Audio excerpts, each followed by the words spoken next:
Bismillahirrahmanirrahim. Assalamu alaikum. I am Professor Hassan and you are watching my channel Professor Hassan Hamayoon. Punjab University MPhil PhD Statistics Admission Test is about to be taken. That is a very important test. In the last lecture we have discussed very important conceptual and technical questions for that written test of the Punjab University Admission MPhil PhD. Dear students, today it is part 2. I will discuss more important questions. These all questions are important not only for the Punjab University admission test but also for all the for all the posts of statistical officer, lecturer statistics, research officer and statistician. I request everyone subscribe to my channel, like and share my channel and click the bell icon for the notifications of the next important videos. Let's start. Question number 1 is possible outcomes of tossing a single coin is an example of. If you toss a coin, there are two outcomes we know, head and tail. The question is possible outcomes of tossing a single coin is an example of A. Disjoint events. Yes, these are disjoint events. They cannot occur together. B. Exhaustive events. Dear students, exhaustive events are those events which make the total sample space. Yes, these make the total sample space if we toss a coin. C option is both A and B. Yes, both A and B is a correct option. Please keep in mind for all the written test of statistics, if the question is you roll a die and there are the options 1 2 3 4 5 6, these all are disjoint events and they make the total sample space. They are also exhaustive events. Question number 2, a joint discrete probability distribution contains random variables. How many random variables? The option A is at least 2, B at most 2, C exactly 2, D more than 2. Dear students, it contains at least 2 random variables. Please keep in mind. Question number 3, if we roll a fair die, we know the values will be 1 2 3 4 5 and 6. That is the total sample space. What is the and 6? That is the total sample space. What is the probability of an odd number? They are interested in the odd number. When a number which is greater than 1 has occurred, a number which is greater than 1, and we are to find probability A given B. That is a question of the conditional probability. When some information is given which reduces the sample space, we know the formula A intersection B over probability of B, which is given. How many numbers are more than 1? 1 2 3 4 5. 5 by 6, sorry, that is the denominator, 5 by 6. And what is common in these two? Odd and greater than 1. It is odd and greater than 1. It is odd and greater than 1. There are two numbers out of 6. 2 over 6. The answer will be 2 over 5 in the exam. A very important. Question number 4. Which of the following assumption is required by classical probability? A. Independent events.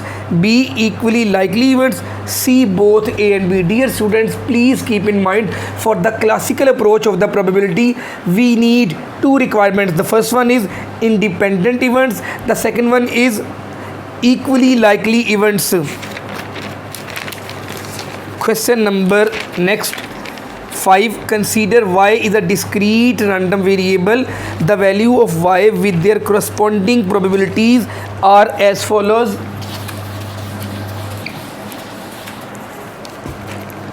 There are values of y.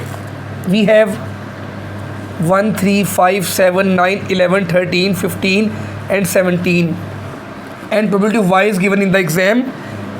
K, 3k, 5k, 7k, 9k, 11k, 13k, 15k and 17k. And the question is, what is the value of expectation of y? We know it is summation y into p of y. In the exam you will have to make a column of y into p of y. You will multiply these values and their sum will be the correct answer in the exam, and that is 969k. A very important question. Question number 6. In moving average method, averages are calculated in terms of A option arithmetic mean, B median, C mode, D geometric mean. Mean is the correct option. Question number 7. Which of the following is an example of seasonal variation? A. Demand of ice cream goes down in the winter season. B. Demand of dry fruit goes up in the winter season. C. Both A and B. We know in the winter season children do not eat ice cream as compared to it is eaten by the children in the summer season. That's why its demand is decreased in the winter season, and the demand of dry fruit is increased in the winter season. That is the seasonal variation. C is the correct option, both A and B. Question number 8. Which of the following statement is true? A. Cost of living index number is another name of consumer price index number. Yes, that is the correct option. Cost of living index number is another name of consumer price index number. Question number 9. The design effect is the what of two variances? A. Addition of, incorrect. B. Difference of, incorrect. C. Ratio of. Ratio of is a correct option. Question number 10. Which of the following non-parametric tests use rank sums? A very important question. A. Wilcoxon rank sum test. B. Kruskal-Wallis age test. C. Both A and B. D. None of these. Dear students, Wilcoxon rank sum test use the rank sums. A is the correct option. Question number next. A very important question. Consider MS Excel returns the value of arithmetic mean of a practical data of a particular data set is minus 3.20 E minus 04. Dear students, there is a sign of minus after E. It means that you will have to put zeros on the left side of this much. And what is the power? 4 and 1 minus. The power is 4. It means 1 less than 4.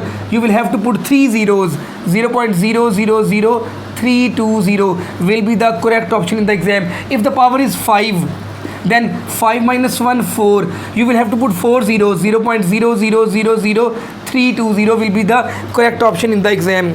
Next question is, which of the following statement is true? Number 1, A. MLE, maximum likelihood estimator of the mean of Bernoulli distribution, satisfied invariance property. B. MLE of the variance of the normal distribution, satisfies invariance property. C. Both A and B. Both A and B is the correct option. Next question. Mean square error is formulated as, very important, the formula of mean square error. The correct option is within sum of squares divided by sample size minus number of groups. That is the correct option in the exam. Next question is,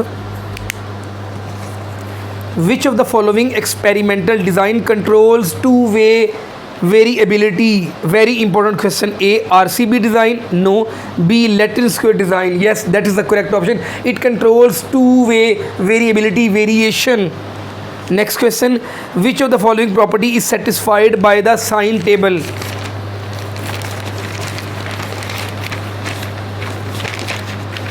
A. Sum of the product of the sine in any two columns is equal to 1. Incorrect.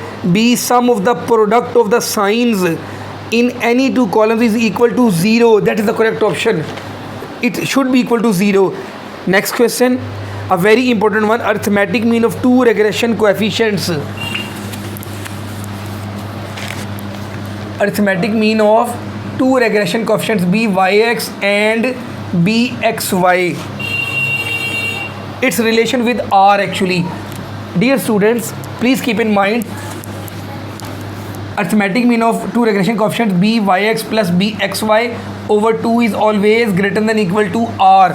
That should be the correct answer in the exam, a very important one.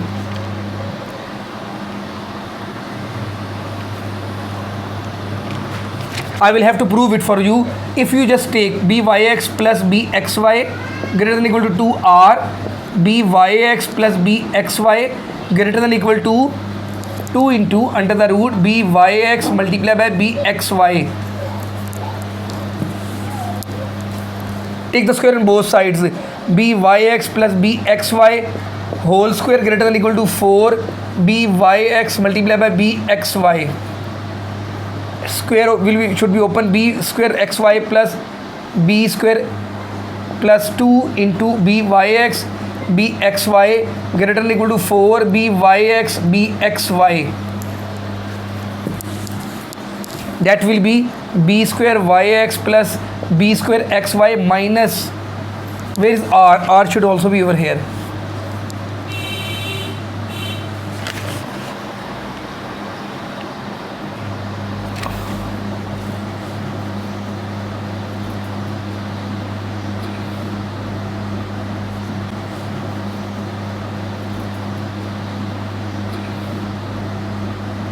Two byx bxy greater than equal to r, and it is byx minus bxy whole square greater than equal to r. R is not there. Actually, here is 0. We have put the value of r actually, and it is always true. This is always greater than equal to 0. Next question is very important question.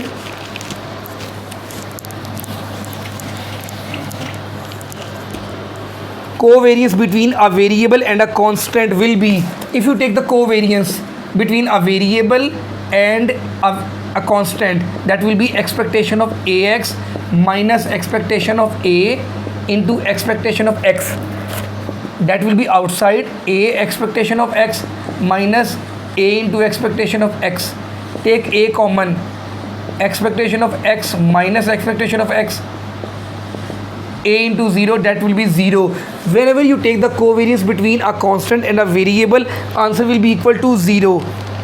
Next question, Farrer-Glauber test. A detects severity of multicollinearity. B locates which covariates have multicollinearity.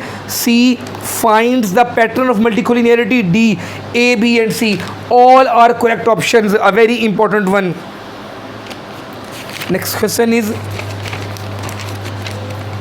Spearman's rank correlation test can be applied to both small and large values for detecting A, multicollinearity, B, autocovariance, C, heteroscedasticity. Heteroscedasticity is the correct option in the exam. Now I will discuss last question of today's lecture, and that is a very important numerical question.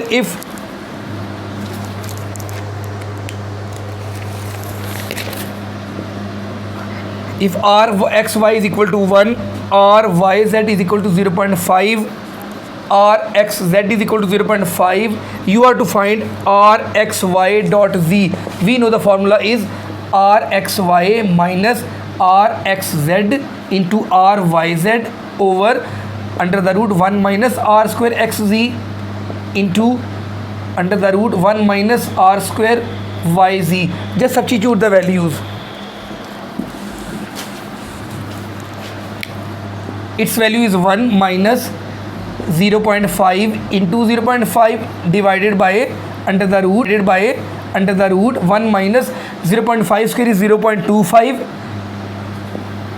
1 minus 0.25 under the root, that will be 1 minus 0.25 over 0.75 square under the root, that will be cancelled.